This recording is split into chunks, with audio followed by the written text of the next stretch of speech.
And when you step back to see just how far the game has come, and although our time in the NBA is pretty brief, it gives you an appreciation for just how fortunate we are in Oklahoma City to be a part of the league and the NBA at large. So here in Oklahoma, inside those 80 chapters of NBA history, we're embarking on our 18th. It's been well documented that last season was a special year in our very, very brief organizational history, but the process of becoming a great team did not end last season. Every team in the league has something in front of them that is their passage to the next stage of their growth and development. And the next step in front of us, in order to become a great team again, is the discipline and humility to turn the page. Effectively turning the page allows us the necessary renewal to treat this coming season with the respect it deserves. To maximize this coming season, we have to voluntarily divorce ourselves from the success of last season, or it will hold us back. So as we turn the page, we're not trying to repeat an outcome. We are trying to repeat a process of improvement that will position us well to improve and play our best basketball at the end of the season. Turning the page and separating ourselves from our success last year is absolutely the most competitive thing we can do as a team and organization to optimize the coming year and the opportunities that it presents. People handle the year after winning the championship differently. The challenges are well documented, and the odds are clear that they're severely stacked against the team that won. The primary reason for that is simple. It's very, very, very hard to win. One time. It requires a combination of positioning, execution, and you need randomness to fall in your favor. With that in mind, we're not looking to imitate ourselves or get tied down to what has worked in the past. That's really never been the way we've approached anything. It won't be how we approach this season. We've used every season as an opportunity to open ourselves to new challenges, new possibilities. And if we are to stack another successful NBA season next to last year, it won't be with the same exact formula. Simply put, we as a basketball team have to get better. We have to improve. In that sense, we're all beginners again, coming into the season with an open mind, staring at a blank canvas. In order to get better, we have to remain flexible. We have to be open to where our improvement comes from, and we can't walk into the season predetermining anything at all. We can't become fragile or rigid because of the way we go about the season. Now, all this probably seems boring and mundane, but the fundamentals of sustaining anything don't light up social media, and they don't make for great podcasts. And although there's a whole new set of challenges, we have 17 years of a way of working and that the program's been built on. Many of those ways are repetitive and unremarkable in their appearance. But we also believe these are the things that have positioned us for success now and in the future.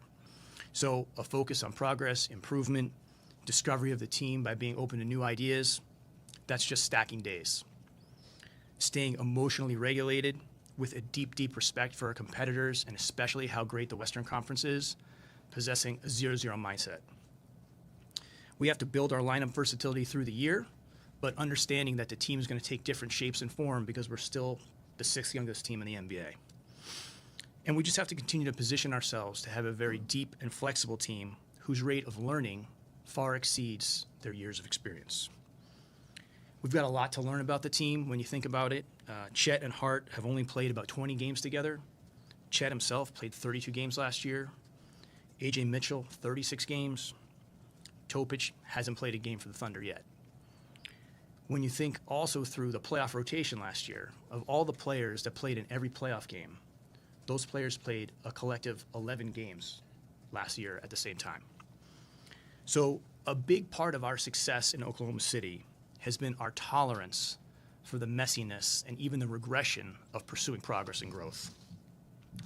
This tolerance has kept us uncommon in forging and finding new ways and more flexible ways to win. So there's a ton to be excited about.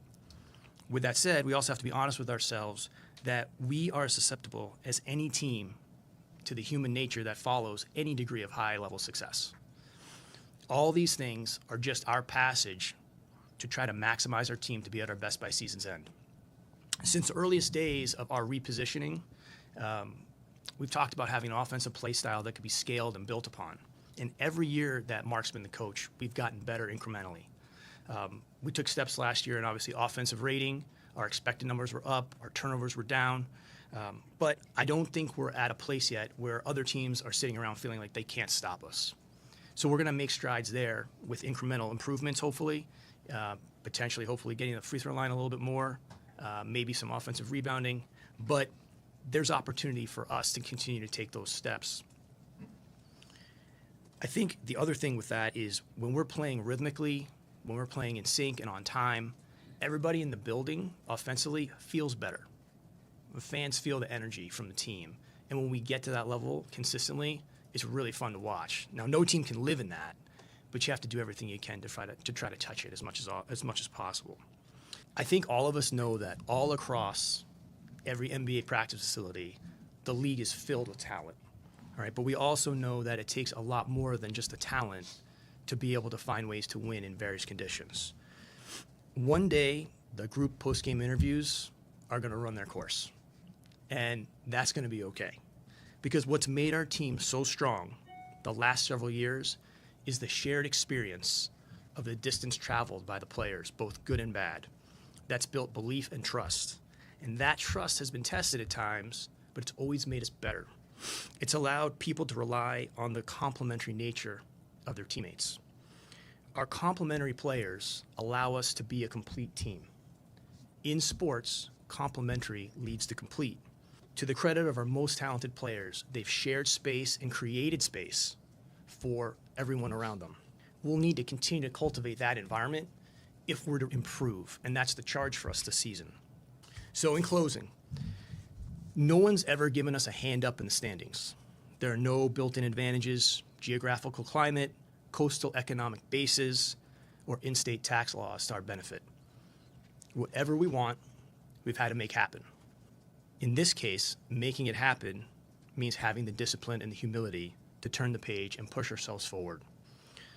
This approach fits us best because in Oklahoma, we are builders. We're not guardians. We're not guarding or defending the past. That's over and it's ours. We are pursuing our future and whatever comes next. So we have the opportunity to be a really, really good team again. But it's not going to happen by imitating ourselves or trying to recreate a specific outcome. If we want to pursue excellence, we have to let go of last year and start again, turning every page, stacking every day with no guarantees, and of course, no silver platters. Just our state motto to remind us who we are, what we stand on, and what we're about. So, Chapter 18 is yet to be written. Last season, we talked about nothing being expected, but anything being possible, and that's how we feel again this year. So I really appreciate being able to speak directly to the fans in that manner.